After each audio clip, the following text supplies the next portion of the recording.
Welcome back to the main transit mission. I'm Peter Gibbons-Neff, and once again, we have Jane Millman here with me. How are you doing, Jane? Good, good. How are you doing? I'm good. Maybe you can help set the stage a little bit, kind of explain where we're at. A little different from last time we were on the podcast. Yes, we are back in kind of like our home city or our home base here in France. We are in La Trinité-sur-Mer, France, on the west coast in the Brittany area. Yeah, so like northwest. This beautiful little seaside town, which is really kind of one of the like known sailing towns. We've got some Ultims in the water here. Those are the big 100-foot trimarans. Yeah. So, and we have A lot of class 40s. class 40s, minis, the open 7.8s, right? Or 700, 7.3s, 7.5s. Close. 7.5s, Some number. some number. Yeah. But yeah. And we're also, about 2 kilometers down the road from where the new mini's getting built also. Hmm. So yeah, great little town here. It is mid-March, so it's the rainy season here. Yep. Just had a full day of rain, like a chilly full day of rain, but the everything's already starting to bloom. So it's looking nice. The sun's just peeking through before it sets for the day. Yeah, so I think so for today's podcast, I really want to focus on, soon we're going to talk more about the actual boat that we're building, the campaign. We have a lot of updates to share with everyone. I want to save that for another podcast, but I think today what we're going to talk about is what did we do last weekend in terms of some of our travels, Hmm. because that's also tied to an article that's going to be coming out soon with the Cruising Club of America, or CCA, with their Voyages magazine, which is getting published soon. So I think right now I kind of want to talk about that part of it, and then the latter half of this episode, I think it'll be just me talking through this article, reading it out loud. For those who want to hear it, it can be kind of like listen to a audiobook of me reading out the article that I wrote. But for right now, it's just us talking about the recent travels. So yeah, do you want to kind of explain what we did last weekend? Yeah. So last week we did a quick, almost like 48-hour trip to New York City and back. We were fortunate to attend the CCA annual meeting and awards dinner. And that was hosted at New York Yacht Club, always in 44th Street in Manhattan, which was a beautiful place to be. We arrived Thursday afternoon, went to the hotel, changed, and then went to a dinner reception for award winners, because Peter won an award for his article that he wrote for their annual publication, Voyages. And Peter, do you want to tell us more about what this award is? Sure. Congratulations, by Th- the way. It's well Thank you. deserved. Thank you. Yeah, so this award, it's given out for either writing or for photos, and it's in memory of Charles H. Phillis. He was a member with the CCA for 50 years, and let's see, it was established back in 1991. Mhm. And then I guess he was also, from looking at it, he was the historian for 10 years. He was the assistant editor for Cruising Club News for 20 years. Um, and just a big part of the Cruising Club America. And so, yeah, so they awarded me this prize for the article that is titled, um, oh my gosh, what's the title? I wrote it so long ago. Oh, yeah, here we go. It is Reflections on the 2023 Mini Transat and the Next Mission Ahead. So I wrote that last year. It's going to get published any day now. And Jane was a big part of that. So thank you for helping me edit that. Yeah, But yeah, it was really cool. So I think it's a huge honor to be recognized by the Cruising Club of America, but also your peers in that, in your writing, that it made such an impact on them that they nominated you for this award. You were selected. So, yeah. And I think it's a really good tie into the first campaign and this campaign as well, because I mean, the CCA has been such an important part of it. Uh, so, I mean, the first, the article wouldn't exist, the first campaign wouldn't exist if it mhm. weren't for so much support from CCA members. And keep in mind, the Cruising Club America, it's not located in any one Yeah. place. Like, we don't have a clubhouse. Not a, it's a paper club. Yeah. So, like, essentially, you pay your dues and you're a member of the club and you get to join a station based on your geographical region. Yeah. And you can't just sign up. You have to, one, be invited, and you also have to have a certain amount of experience. It really focuses on the offshore sailing experience is the core, the foundation of it. Cruising, it doesn't have to be offshore, it could be coastal. Yeah, yeah, Yeah. exactly. Yeah, cruising. So it just makes it's a special group of people that come together for that. Mhm, And but then also this club is also one of, responsible for important things like the Newport to Bermuda race, right? mhm. Really big part of that, and so many other things. It's been Safety at safety at sea. sea. It's been a big Yeah. part of that. So even though there's no clubhouse, the members have been a really important part of the sailing community for a long time. It's been around for over 100 years now, and so yeah. So I think the tie in with that, and the members that came together to really help support from the beginning were a huge part of the first campaign, and they were really the catalyst that launched everything. From an initial presentation that I gave at the Chesapeake Station luncheon Mhm. back in what, winter of 2021? Yeah, I think it was. Yeah, early 2021. Mhm. And from that initial presentation, really had a lot of belief in the campaign, the mission that I was taking on. And then also, not just the belief in me, but also the connections. The first major connections for a sponsor was from Yeah. there. Do you want to explain how that kind of happened? Yeah, just the network. So it was one of the CCA members that was attending the luncheon, was I mean, you're a great presenter, hands down. If you guys want somebody to come present, he does a great job. But you presented at the luncheon. I mean, it was short. It was like maybe 20, 30 minutes because you hadn't done the race yet. We had just bought the boat a few months earlier. You're getting ready to ship it over to France. So we didn't have a ton of content, but like your why behind the story was so moving, that fellow members there, um, moved forward with introducing you to the owner of Faucets, which was our title sponsor for the last campaign, and really, like you said, was the catalyst to, like, Yeah. allow that campaign to happen. Yeah, shout out Fawcett Boat Supplies. Yes. Always gotta say thank you to them for their support before, Yeah. and then a returning sponsor this time, Mhm. coming back on board to help out. Yeah, the Uh, gold level, yeah. so, yeah. So faucetboatsupplies.com.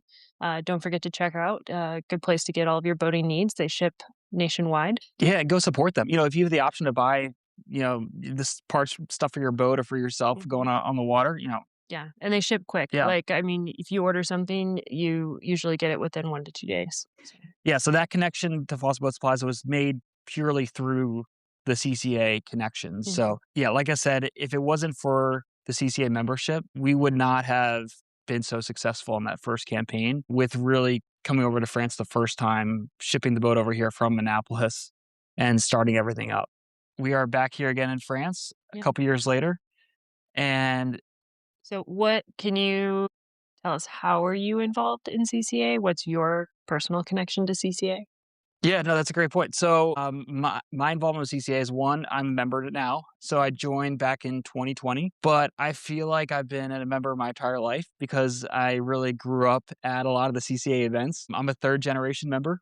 Mhm. So my father was a member, my grandfather was a member, my mom is still an active member with the club. So she was there at the annual meeting as well. And so some of my earliest memories, not just of sailing, but being near the water with other sailors has been the CCA events as a little kid, and this club has really been an important part of you know my childhood experiences, but then also my adult life as well. Now as a member myself.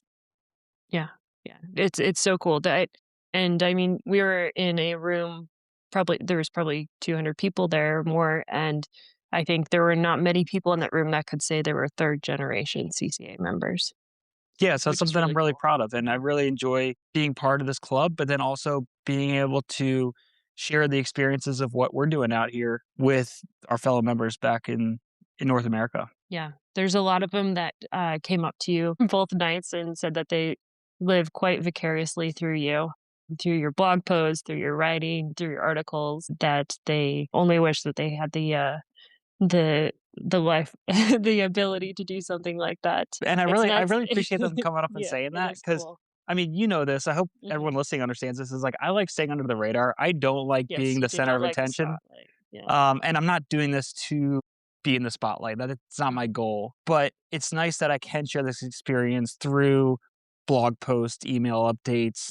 social media, podcasts. And so I really do truly enjoy sharing the experiences that people can follow along. And it's really nice talking to people, even if Mhm. they've been following for years and we haven't been able to meet in person. Yeah. It's really nice when we can meet in person or even just through emails online. Yeah. Yeah. Yeah. We met some people that we've never met in person before, but they've read your articles and they follow along. So it was really cool too. You had a lot of fans.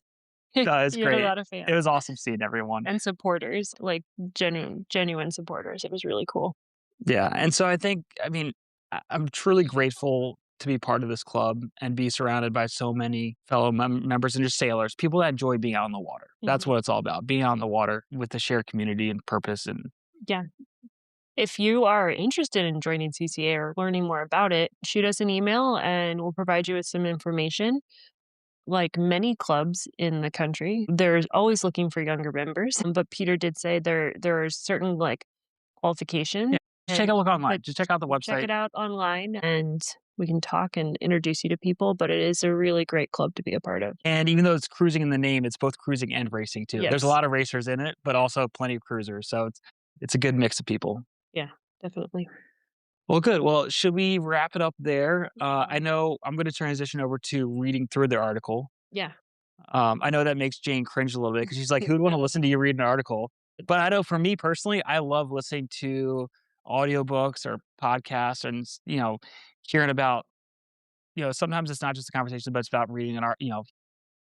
Don't have to read the article yourself. So, Mhm. anyways, I'm going to sit down and I'm going to read through it. We'll see how it is. Hopefully, it's you enjoy it. But I think we'll end it there. Yeah, yeah, you can, choose to read it on your own. We'll link it in the blog post, Oh, and to be clear, it's not published yet. yeah, it's not published yet, It should be so published like any day now. yeah, yeah. So, but when it is published, we'll put it out there in the blog post, so you can take a look at it if you have time to sit down and read it, or you can go for a lovely walk or be driving in your car and listen to Peter's soothing voice. Exactly. It's going to be a great Mhm. listen. It is. Hey everyone, it's just me now, and I'm excited to share this article with you. It's going to be published in Voyages soon. So it's titled 4,050 Miles Alone Across the Atlantic Reflections on the 2023 Mini Transat and the Next Mission Ahead. 6 days in, racing across the Atlantic Ocean on a 21-foot boat with over 2,000 nautical miles remaining to the finish. The sun is shining, and I'm surfing downwind under spinnaker.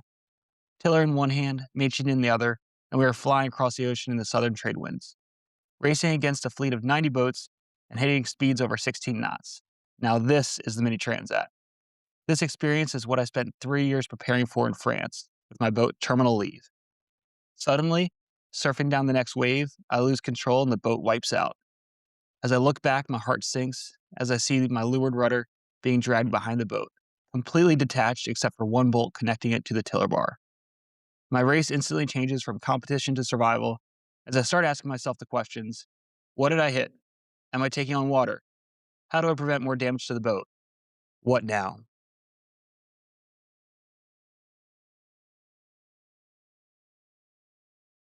2 years have passed since that life changing moment. It took a long time to process what happened after the years of build up to the race. In the moment, I was never going to give up on the race, which is why the emotional recovery could not begin until crossing the finish line in Guadeloupe and sailing Terminal Leave back home to Annapolis, Maryland. Mentally processing the solitude, my resilience, and the challenge, while also trying to figure out what is next, takes time. The long road to the starting line of the Mid Transat was its own challenge and began in the summer of 2020. I covered this previously in the 2023 Voyages, page 102. My passion for U.S. Patriot Sailing, a nonprofit organization supporting veterans, is in part what led me to the Mid Transat. As I was preparing to transition off active duty, I sought a way to give back to the team by raising awareness so other veterans could find this support network, and by helping to raise donations to help fund the organization. After my third season based in France, Terminal Leave was one of the most prepared boats in the fleet. With over 8,000 nautical miles of sailing, most of those from solo racing, I believed in myself and the boat. I knew we were prepared to race across the Atlantic Ocean. The Mini Transat is a 1,050 nautical mile race, solo, unassisted, and on 21 foot, or 6.5-meter, high-performance sailboats. No satellite communication, no chart plotters, no motors. We use a basic GPS coordinates and paper charts and receive weather updates daily over the SSB radio, or single sideband radio. These wide, 3-meter hulls come with tall rigs, large asymmetric spinnakers, racing bulb keels, and 2 rudders, all to maximize downwind performance across the ocean. This race has been running every 2 years since 1977, yet few Americans have taken part. 90 skippers crossed the starting line, with well over 150 sailors competing for a coveted entry spot, all having done multi-year campaigns. Just qualifying is a race in and of itself. As I prepared to depart for leg 1 from France to the Canary Islands, there were 1,350 nautical miles of racing ahead of me. On September 25th, 2023, we cast off our lines and were towed off the famous Vendée Globe pontoon in Le Sable d'Olonne and out through the channel. With spectators lining the water's edge and cheering our entire toe out, it was incredible. An experience I certainly will never forget. The fleet knew there'd be a front with strong winds and big seas to cross a few days out from the start, but we were left with the uncertainty on the timing and location. Crossing the starting line was amazing. A wonderful feeling after spending 3 years preparing with all the qualification hurdles and completing all the requirements to race solo across the ocean. As we trimmed on, the boats powered up and took off. 90 skippers starting their solo journey, each with their own unique reason for racing. Soon, it was just the gentle sounds of the wind and the hull cutting through the water. Side note here, there is a full play-by-play of the start captured by my blog post online and videos posted to YouTube. Check it out, as I wish I could capture it all here, but there's simply not enough room in this article. On day 4, as the Bay of Biscay and the Atlantic Ocean felt one and the same off the northwestern Spanish coast, the fleet was hit by a cold front. With wind gusts well into the 40-knot range, the seas started growing in height as we pounded upwind. Terminal leave passed this test with flying colors, as expected. Nothing broke. This boat is built tough. Unfortunately, the same cannot be said about some of the other boats in the fleet. About 5 miles away from me, a fellow competitor broke his mast, and a few days later, another Mini's keel started to detach, requiring a rescue. As a testament to the class Mini safety and qualification requirements, that would be the only boat lost this entire edition of the Mini Transat. The goal of the first leg of the race is to finish within a specified time limit. Competitors who do not complete the first leg cannot start the second leg. After 11 days and 13 hours, I crossed the finish line in Santa Cruz de la Palma in the Canary Islands. Pushing the boat hard in the trade winds, with days of downwind surfing, I managed to finish with no significant damage. This was a success in its own right. After a few weeks to rest and recover, terminal leave and I departed La Palma for the ultimate test. Leg 2, with 2,700 nautical miles of solo racing to the Caribbean island of Guadeloupe. I felt ready and prepared for this immense undertaking.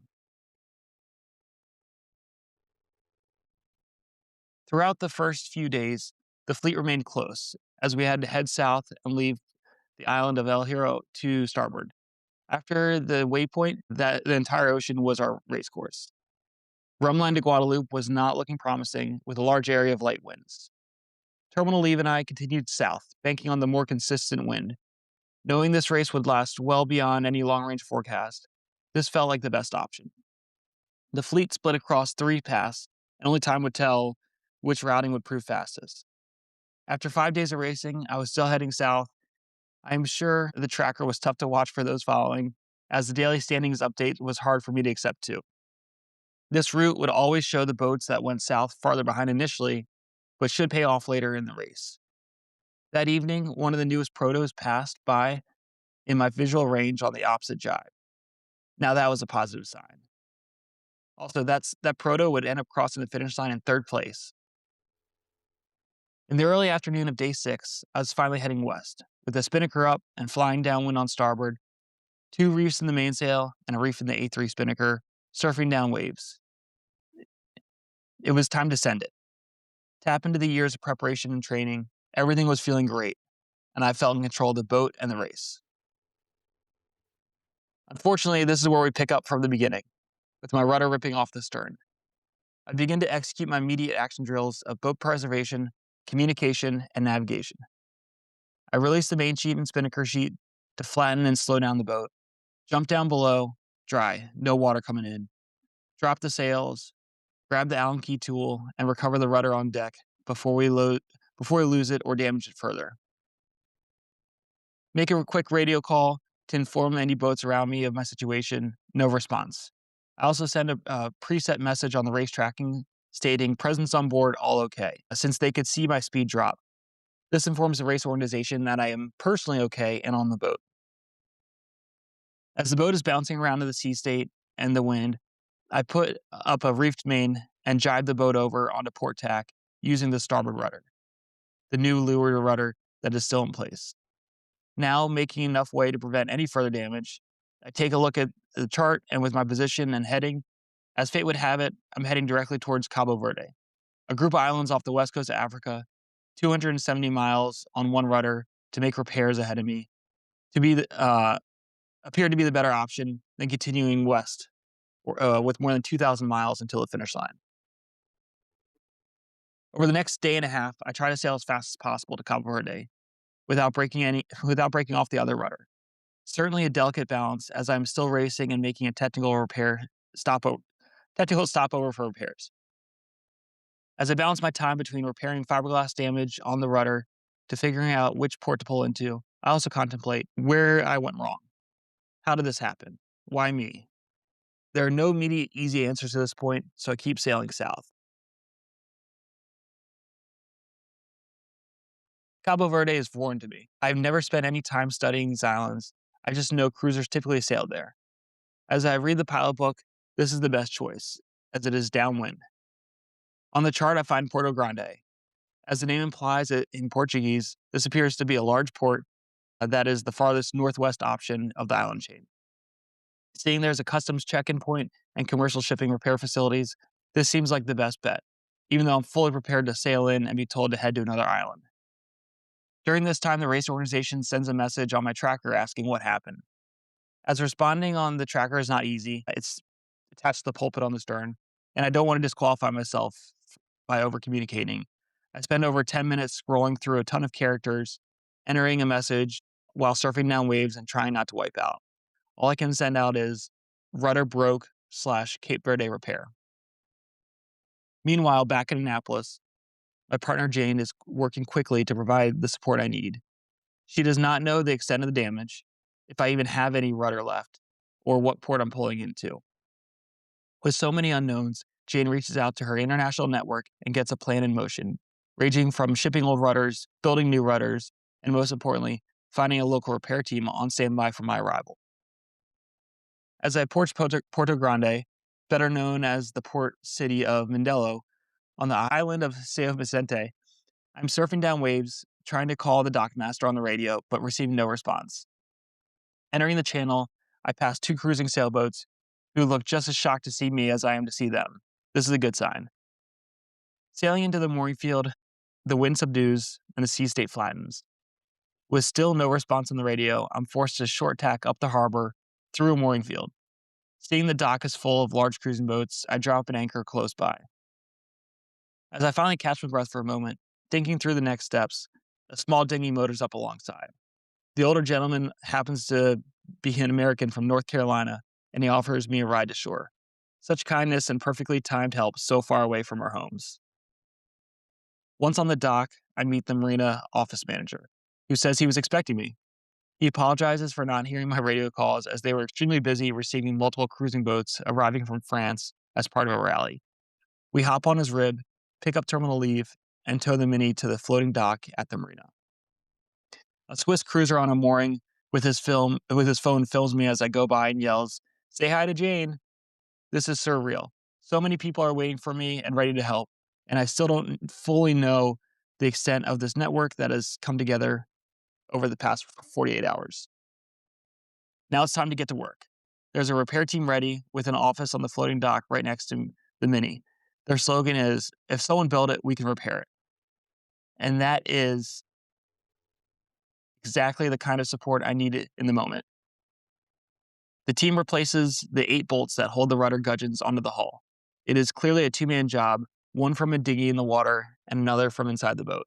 Certainly not something I could have managed without risking more damage at sea, even if I had enough spare bolts, even an extra rudder. The repair only takes about 4 hours, but I have to remain in place for 12 hours per the rules with the technical stopover. When I call the race organization for permission to depart, they approve but remind me I'm truly alone when I set off. No one is turning around if I am in need of rescue. I understand that, but this does not turn me away in any way. I, I accept the heightened risk. As the 12th hour approached, it is about 2200 local time. One of the rally cruisers graciously offers to help with a tow in his small dinghy. It's perfect. That is all I need to get back out on the race course. A few hours later, I'm out of the lee of the island and back in the ocean with the spinnaker up. At this point, over 600 miles separate me from the lead boats. I never let up on the gas pedal, but the next few days will be the hardest part of the entire mini Transat race. I'm expecting the beautiful southern trade wind weather, or sorry, I'm experiencing the beautiful southern trade wind weather, spinnaker flying, hitting boat speeds of 15 knots again, and doing over 200 miles a day. Yet emotionally, I'm at rock bottom. I feel like a failure, so far behind the fleet. The worst part is the feeling that I've let down so many supporters, donors, and sponsors who had believed in me. Emotionally, it feels very dark. With no one to talk to and to hear other perspectives, I find myself sinking deeper into the dark space. It takes about 3 more days for me to finally talk myself out of this low point and to realize that I am still accomplishing my mission to raise awareness for U.S. Patriot sailing. Now, safely completing the race is all that matters. And that was the goal from the very beginning. I haven't failed, but rather overcome a significant and unplanned challenge. I need to be resilient and focus on my purpose, the why behind my race. Once again, U.S. Patriot Sailing helps me, even when I'm thousands of miles away from my teammates. I know they're tracking me, and I cannot give up on myself. Now, on the most southern route of the entire 88 boat fleet, I have the strongest trade winds by far. Days 9 through 20 of this leg are all downwind sailing in steady 22 to 25 knots of wind, playing the major shifts and jibing maybe once or twice a day. There are a few days in the middle where I can aim right for the finish waypoint and reach over 220 miles in 24 hours. I continue to push hard, sleeping no more than about 40 minutes at a time, usually 20 to 30 minutes. As the daily rankings come in, I can hear that I'm ticking off the miles and catching up. During the day, I hand steer as much as possible, since I can see the waves better and I'm able to really drive and play the main sheet to surf down the waves. Approaching St. Francois Guadeloupe, under spinnaker, terminal leave is surfing downwind in a steady 20 plus knots of wind. It is perfect conditions. To say it is an emotional event is an understatement. A few miles from the finish line, powerboats start to appear in celebration. Jane is waving and filming from one of the ribs. All I can hear is cheering as I rip along at 12 knots. After 19 days, 6 hours, and 49 minutes, I cross the finish line of the 24th edition of the Mini Transat. Overcome by a mix of emotions, I'm ready to get on land, see family, share stories with my fellow competitors, eat anything but freeze-dried food, and sleep in a real bed. Yet, I'm equally torn because I'm also saying goodbye to a world that I love just as much. This part of the ocean, in this specific time, all alone, is something only I fully experience, and I already miss it. Exhausted, but not yet ready to leave the wide expanse of the ocean with all of its natural beauty and fierce conditions, I know I will be back. I'm just not sure when or how. After the post-race celebrations and discovering I did not finish last, there is a whole new challenge I'm prepared to take on. Unlike most of the minis who are shipped back to France on a cargo ship, I'm going to sail terminal leave from Guadeloupe back to home to Annapolis. Jane joins me for the first leg from Guadeloupe to the Bahamas as we make a little cruise, in quotes, out of it. After having to get the autopilot fixed in St. Martin and outrunning a cold front, as we race through the Exuma Islands, we dock in Palm Key, Nassau, just in time for the wind and rain to really pick up. We've come 925 nautical miles in 6 days from St. Martin, not bad for cruising mode. By mid-December, I make it to Stuart, Florida to haul out terminal leave for the winter. It's hard to walk away from the boat, but I have to go home and complete my military reserve time with the Marine Corps. In May, I complete the final offshore delivery on the Mini from Stuart, Florida, back up to Annapolis. With 800 miles completed in just over 5 days, it's a quick trip. Terminal leave did great off of Cape Hatteras when it was gusting in the mid 30 knots. Temperature dropped, raining, and at night. Classic. The most difficult part was the upwind sail up the entire Chesapeake Bay. Not easy as a solo sailor and very different from the ocean. The 2 years following the 2023 Mini Transat have been filled with getting the boat home, recovering from an intense 3 years of preparation, volunteering with U.S. Patriot Sailing as a local skipper, providing talks at yacht clubs about this experience, racing the Mini locally, and serving in the Marine Corps in the reserves. For close to a year, I went back on active duty to attend Resident Command and Staff College as a student in Quantico, Virginia, where I earned a master's degree in military studies. Now, back in the reserves, I support Marine Forces Pacific in Hawaii. This story is far from over, though. My next mission is racing in the 2027 Mini Transat. Stan Manouard, a legendary French naval architect, has designed me the next iteration of a foiling Mini 650 prototype. The build for the new prototype is underway at JPS Production in La Trinité-sur-Mer, France, with an expected completion date for spring 2026. This boat will be all carbon fiber, have a scow bow, canting keel, T-foil rudders, rotating wing mast, and large foils. It is designed to lift out of the water and reach speeds over 30 knots. The goal is to win the race with the most advanced design in the fleet. This is a purpose-driven campaign. I'm proud to race for U.S. Patriot Sailing. While the last campaign focused on raising awareness, the new mission is about expanding support to U.S. Patriot Sailing to create even more opportunities for veterans. Since the last campaign, the team has grown by over 220%, new team locations across the country, increased donor support, received more boat donations, and received corporate sponsorship. I believe we can do even more for this organization with this new campaign.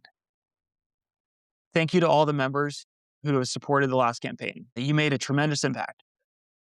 Follow along at pgnoceanracing.com and on social media at pgnoceanracing for more updates. Contact me at peter@pgnoceanracing.com for questions, to schedule speaking events, or if you're interested in supporting. So that is the article. Like I said, it should be published any day now in Voyages, coming out really soon. I will make sure I include a link to that article on my next blog update whenever it's available. And I hope you guys all enjoyed listening to this, and look forward to sharing more about this campaign in the near future. All right. Thanks, everyone.